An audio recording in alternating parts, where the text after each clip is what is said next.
Peggy 18.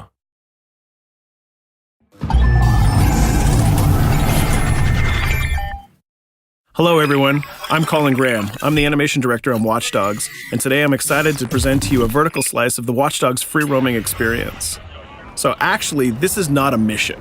Everything we're going to showcase today is completely systemic, and we're free to do as we please. We start off in the wards, the low-income district of our interpretation of Chicago. When creating the world of Watch Dogs, we wanted to stay true to the city and give a unique flavor to each and every neighborhood, not only in terms of the architecture, but also in terms of the people that you'll encounter and what is happening in their day-to-day lives.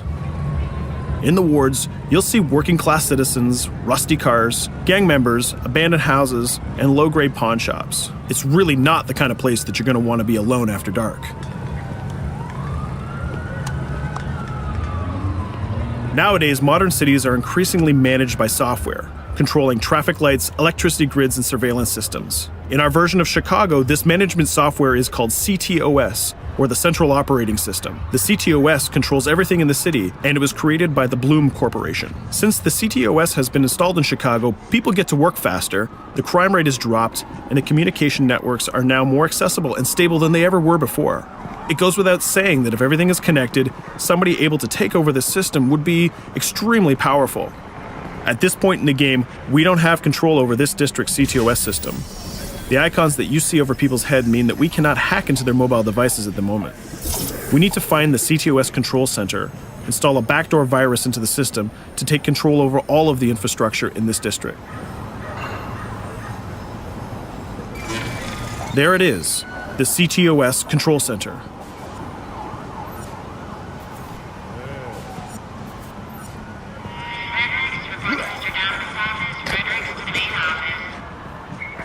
Watch it. You're walking someplace you got no business. It's heavily guarded. Let's see if we can find the server access codes from a distance. With cameras, we can explore restricted areas without being spotted, tag different guards, and access details on their lives. What the hell is she doing with that weasel motherfucker? It seems that Bloom employees all have a sort of shady past. There it is, the access code to the server room. Unfortunately, we can't access the server via the cameras. We need to sneak inside. One thing that was really important to us when we designed Watch Dogs was to fully support different player styles. Every situation in the game can be tackled the way the player sees fit. In this situation, we can go all out guns blazing, completely stealth without the guards ever seeing us, or we can hack from a distance without ever setting foot inside the restricted area. Let's hack this forklift. Aiden can use the environment to distract and lure guards. Pretty much anything you hack has multiple functions. So, for example, you could use this forklift to access the roof, or you could use it to create cover. Hacking in Watch Dogs is all about player expression. Let's set an improvised explosive device so we can hack it a little bit later.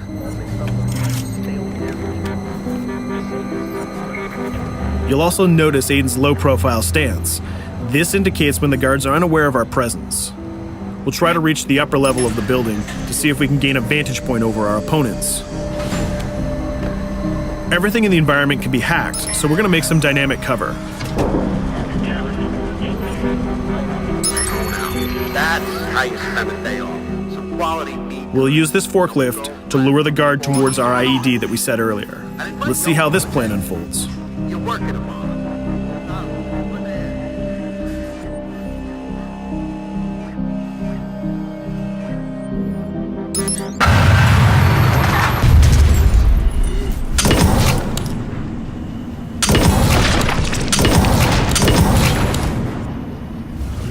What you just saw is called focus. It represents Aiden's analysis capabilities and his quick reflexes. This gives the player more time to combine core game mechanics together, such as shooting, hacking, and driving, in order to handle more complicated situations.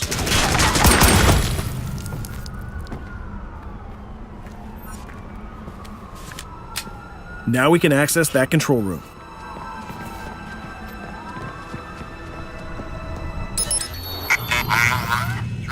Drop 2, 5.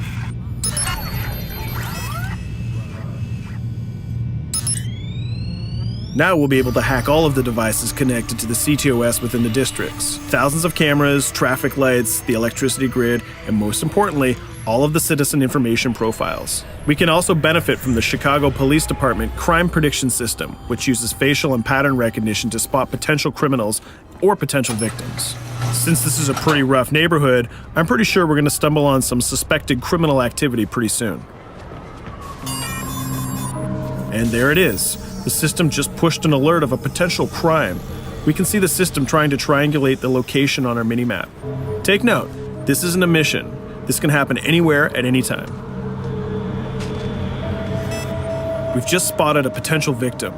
It's always up to the player if he wants to investigate or not, to take action or not.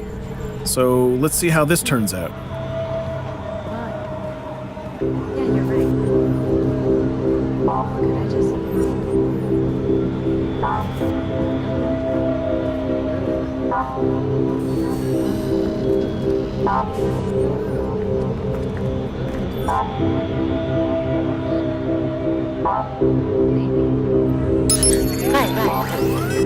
You think you're leaving me? Huh?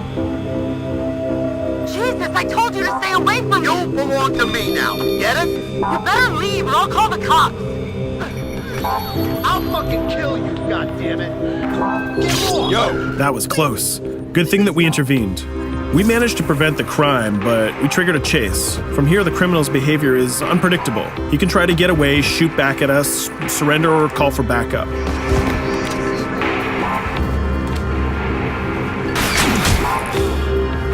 It seems like he decided to get away by car. Let's chase him down. In Watch Dogs, we have a wide variety of vehicles. Each one of them has their own unique properties and handling. Let's see how we can use the CTOS to our advantage to neutralize this criminal and leave the cops to deal with him later.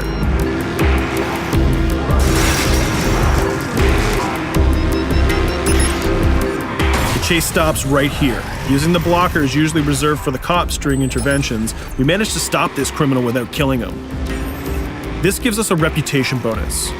This system is at the core of the Watch Dogs experience. Depending on how we handle different situations in the game, the media and the citizens will have a different perception of our hero, whether he is a true vigilante or a reckless criminal. This will have repercussions throughout the game.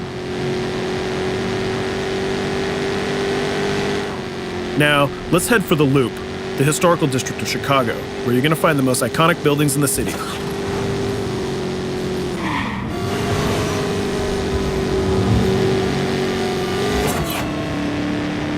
We're going to go to a gun shop to see what arsenal is available for players.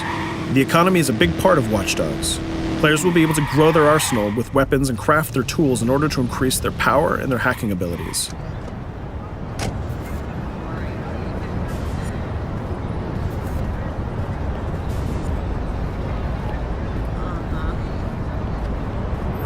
No, it's okay.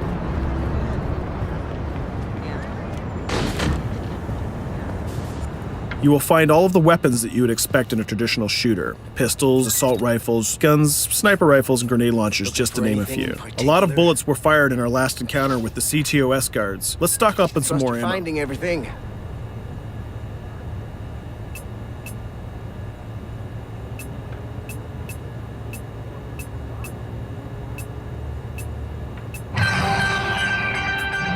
As we mentioned earlier, the media keep track of your actions and the citizens are going to react according to the perception that they have of you. Here, the media is reporting a crime in which you are the #1 suspect. The gun shop owner recognized you and decided to trigger a silent alarm to notify the police. Copy that. Possible wanted suspect presumed armed and dangerous. Police are now trying to locate the source of the threat using the surveillance system in the city, represented by the yellow circles on the minimap. Come in, PH3.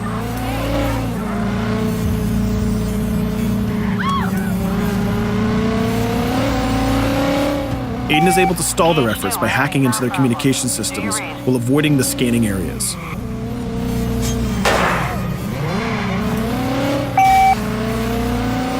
PH units, do you copy? Repeat, squad to all PH units. Once they've lost our trail, we can go back to our activities.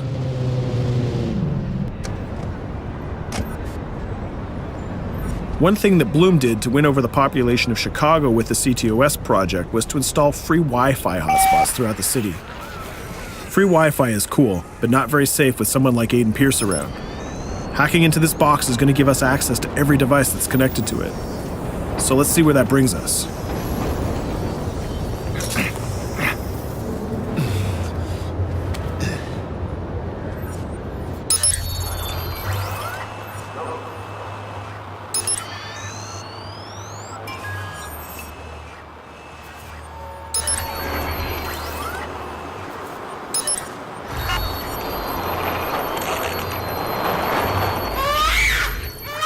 We just hacked into the webcam of a laptop. It seems that we're in the apartment of a mother and we can hear her baby crying in the background. Her bank information is in her mobile phone sitting right there on the table in front of us. It's totally up to the player whether we decide to steal it or not. Of course, this won't affect our reputation because nobody can witness this action. Just like in real life, nothing is totally black or white, but rather many shades of gray. This is exactly the situation where we want the player to question his own morality. Let's go withdraw that money. If you think that you're alone, think again. Aiden is not the only hacker in town. Someone's trying to install a backdoor virus on Aiden's phone in order to steal a portion of the information that he's gathered through the game so far. First, we're gonna have to reach the area where the signal is coming from.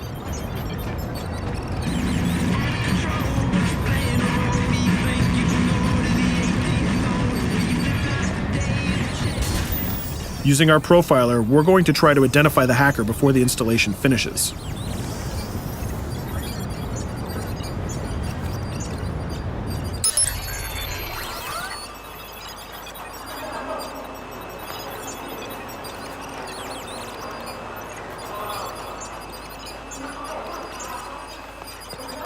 There he is.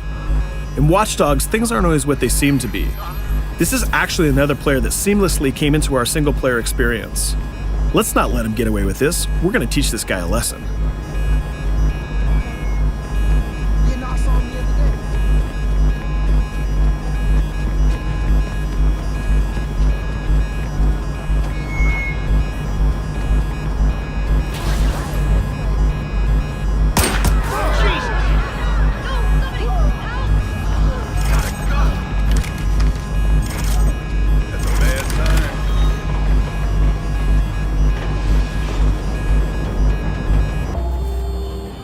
We stopped the hack, but the hacker managed to get away.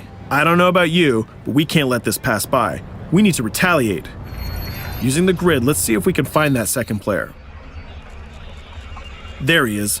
Let's enter his game seamlessly.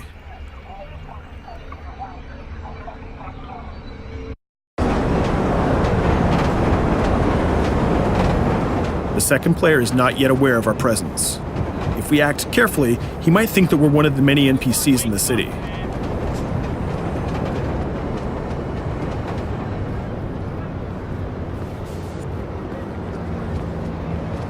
What was that?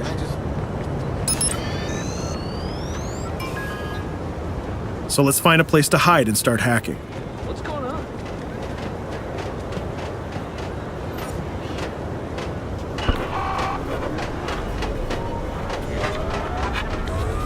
The second player has just been alerted that a breach has occurred on his phone. He's trying to find us using his profiler.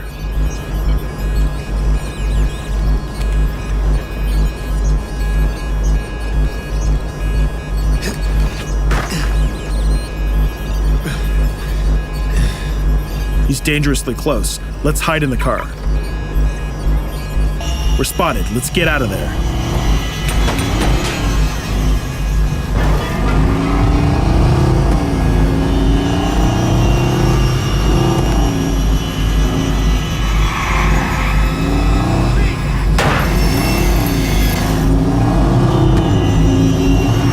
Let's set up an ambush right here. By dragging the other player back here into the alley, we make sure that no civilians get hurt during the firefight. We didn't succeed in hacking the second player, but we did get a little bit of revenge. So that's what we have time for today. We hope you enjoyed our quick gameplay session. Stay tuned for more about Watch Dogs.